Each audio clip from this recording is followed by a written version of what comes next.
Husband wife کے رشتے میں بڑی ناچاکیاں نظر آتی ہیں، گھریلو جھگڑے ہمیشہ نظر آتے رہتے ہیں، تو وہ کس طرح سے سیکھیں اس مثال سے؟ بس بڑی خوبصورت بات ہے کہ بی بی کی خلقت کے شایان شان یا تو عرش معلیٰ ہے یا خانہ نبی یا خانہ علی، یہ شایان شان فاطمہ جگہ ہیں۔ اور سب سے پہلی جگہ شاہ محدث دہلوی سے روایت ہے، آپ فرماتے ہیں کہ رسول کی ایک حدیث روایت کرتے ہیں، کہتے ہیں کہ رسول اللہ نے فرمایا کہ آسمان ساتویں آسمان پر ایک فاطمہ موجود تھا، اور اس کے بعد کسی صحابی نے سوال کیا کہ وہاں پر اس کی غذا کیا تھی، تو آپ نے فرمایا تسبیح و تہلیل و تمجید پروردگار، یعنی بی بی جو ہے وہ جس طرح نور فرما رہے تھے نوری خلقت ہے، یہ نوری کہاں زمین پر آتے، یہ نوری ہم خاکیوں کو نور سے متصل کرنے کے لیے زمین پر آئے، ہمیں نور کے ساتھ متصل کرنے کے لیے، تو بی بی کا جو خلقت کا معاملہ ہے وہ بھی ایک نعمت اور عطا ہے، انا اعطیناک الکوثر، ہم نے تمہیں کوثر عطا کی ہے۔ اب آغا صاحب جس طرح بیٹھے عربی علوم سے واقف ہیں، عطا جو ہے وہ عطا ہے، انعام ہے، انعام جو آپ کی زحمت ہوتی ہے یا جو کچھ آپ کرتے ہیں اس سے بڑھ کر آپ کو جو چیز عطا کی جاتی ہے اس کو انعام یا عطا کہتے ہیں، یعنی آپ کے حق سے بڑھ کر جو آپ کو عطا کیا جاتا ہے۔ اب جناب سیدہ کے حوالے سے اور رسول اللہ کو کو خدا نے رحمت للعالمین بنایا، شفیع المذنبین بنایا، سید المرسلین بنایا، مصطفیٰ بنایا، یاسین بنایا، کہیں پر بھی خدا نے کوئی انعام کا حق نہیں جتلایا، بلکہ یہ کہا کہ تو محبوب تھا، تیرا حق بنتا ہے کہ جو کچھ ہے تیرے قدموں پہ نچاور کر دوں۔ مگر ایک جناب سیدہ کا نور ہے، سورہ کوثر میں ہم دیکھتے ہیں کہ خدا نے اپنے لہجے کو تبدیل کیا اور عطا کا لفظ رسول کی، یہ اب تم پر عطا ہے، میرا تحفہ ہے۔ تو تحفہ اور جو گفٹ ہوتا ہے وہ عام لوکل روٹین میں نہیں ہوتا، اسی لیے بی بی کی ہم خلقت دیکھتے کہ خدا نے پھر اس انعام کو کیسے منتخب فرمایا کہ ساتویں عرش کا وہ نور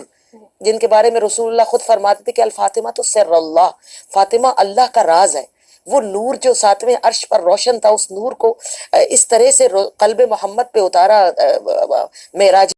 جب آپ تشریف لے گئے تو وہاں پر عطا کیا نور فاطمہ کو جب رسول اللہ کو، تو ساتھ رسول اللہ یہ بھی اکثر اس بات کا ذکر کرتے تھے کہ فاطمہ نے صلبوں اور رحموں میں سفر نہیں کیا عام انسانوں کی طرح، فاطمہ کی خلقت ایسی نورانی ہے کہ سیدھا تخت طوبہ سے قلب احمد پہ اتری ہے۔ تو بی بی کی یہ نورانیت اور جو خلقت کی عجیب سر اللہ، اور فاطمہ کا ایک مطلب جو ہے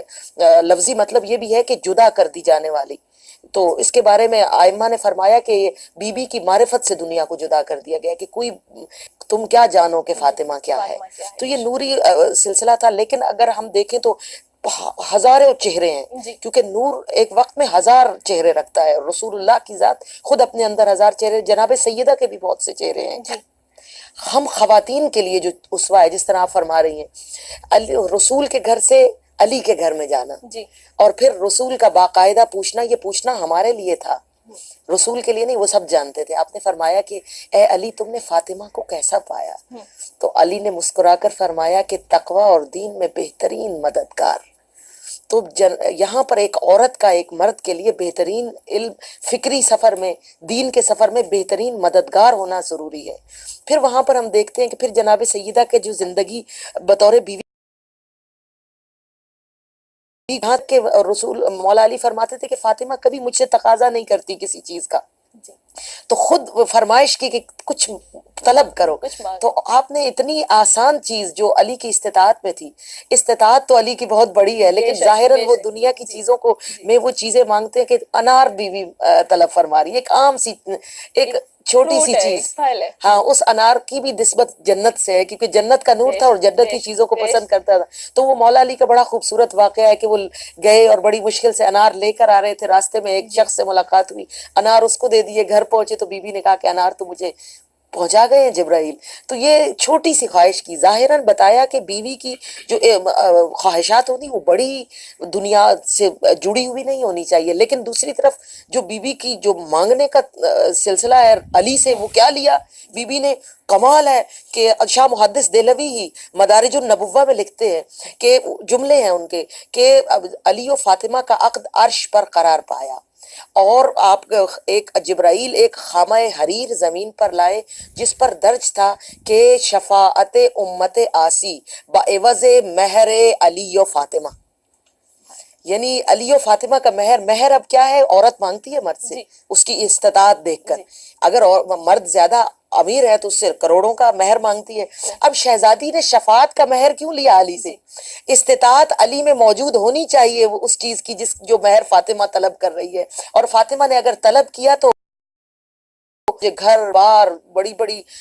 محلات چاہیے، بلکہ یہ طلب کیا کہ میں اپنی امت کی شفاعت کرنا چاہتی ہوں، اور اللہ نے علی کو اس کے لیے ضروری تھا کہ قسیم النار والجنہ بنا دیتا، جنت و دوزخ کی چابیاں علی کے ہاتھ میں دے کر خدا نے بی بی کو حق دیا کہ اب مہر طلب کرو اس کی استطاعت کے مطابق کہ شفاعت کا حق اب تمہارے پاس ہے۔ بے شک ایک بات اور عرض کرنا جی۔ چاہیے کہ جس طرح بہن نے کہا